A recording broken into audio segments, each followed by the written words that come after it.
शैली के विवाह को अभी मुश्किल से 3 माह हुए थे और वह अपने ससुराली जनों से नाराज होकर मायके में आकर बैठ गई। उसकी दशा देखकर उसकी माँ अरुणिमा ने उसे अपने पास बुलाया और प्यार से उसके बालों को सहलाते हुए कहने लगी, तुम्हें अपने घर वापस जाना चाहिए। ऐसे छोटी छोटी बातों पर नाराज होना शोभा नहीं देता। किंतु शैली ने एक ही रट लगा रखी थी, मैं उस घर में कभी वापस नहीं जाऊंगी। वहाँ मेरी इज्जत एक नौकरानी के जैसी भी नहीं है। सुबह सुबह उठकर सबके लिए ब्रेकफास्ट तैयार करो, फिर दोपहर का लंच, फिर रात का खाना। मैं रसोई तक सिमट कर नहीं रह सकती। मुझे भी अपने सपने पूरे करने हैं। मुझे भी जीने का अधिकार है। यह काम तो कोई भी बाई कर सकती है। कोई भी खाना बनाने वाली लगा सकते हैं, लेकिन नहीं। पता नहीं किस घर में आपने मेरी शादी की है। अरुणिमा देवी ने उसे समझाने की बहुत कोशिश की और बताया कि बेटी रोहित एक बहुत ही सुलझे हुए विचारों का लड़का है। उसका परिवार और खानदान बहुत ही सादगी पसंद है और वे सब बनावटी जीवन शैली से दूर हैं। कुछ समय पश्चात तुम उनके अनुरूप ही स्वयं को ढाल लोगी, ऐसा मेरा विश्वास है। किंतु शैली जोर जोर से रोने लगी। माँ, आप भी मुझे समझने की कोशिश नहीं कर रही हो। मुझे यह सब काम अच्छे नहीं लगते हैं। और फिर मेरा विवाह रोहित से हुआ है। उसके पूरे परिवार के खाने का मैंने ठेका नहीं लिया।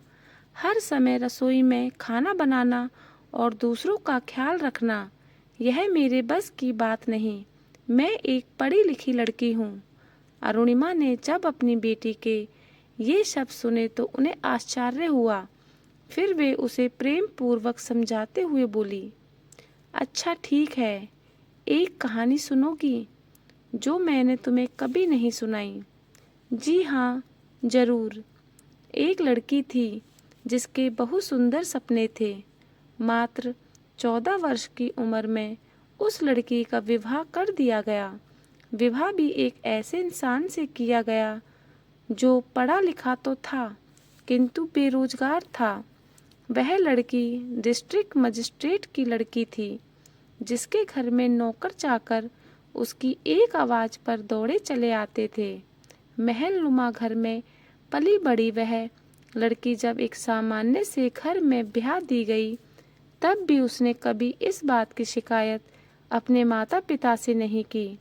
ससुराल में आते ही उसे वह सब काम करने पड़े जो एक गृहिणी को करने होते हैं, जो एक घर की बहू का नैतिक दायित्व होता है।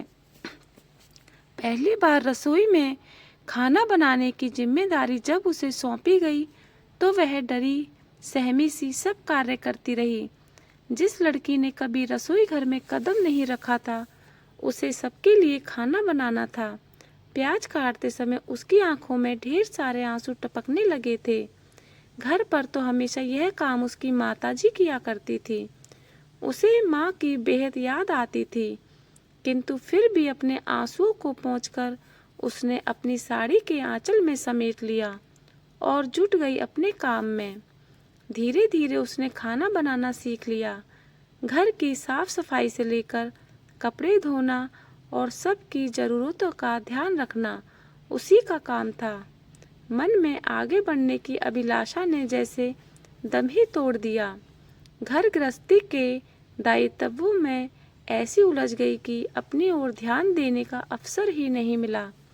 विवाह के लगभग 25 वर्ष बाद उसने अपने पतिदेव के समक्ष आगे पढ़ने की इच्छा रखी तो उन्होंने उसकी इस इच्छा का मान रखा। फिर उसने स्नातक की। स्नातक के पश्चात विशिष्ट बीटीसी का कोर्स किया और 6 माह के प्रशिक्षण के बाद एक विद्यालय में उसे सरकारी नौकरी प्राप्त हो गई। किंतु नौकरी करते हुए भी उसने घर के बड़े बुजुर्गों के बनाए गए रीति रिवाजों का पालन किया। साड़ी पहनकर अध्यापन करने के लिए जाना मजाल है जो सिर से आंचल जरा सा भी ढलक जाए। उसने प्रत्येक परिस्थिति से हंसकर समझौता किया। जानती हो वह स्त्री कोई और नहीं बल्कि तुम्हारी माँ ही है।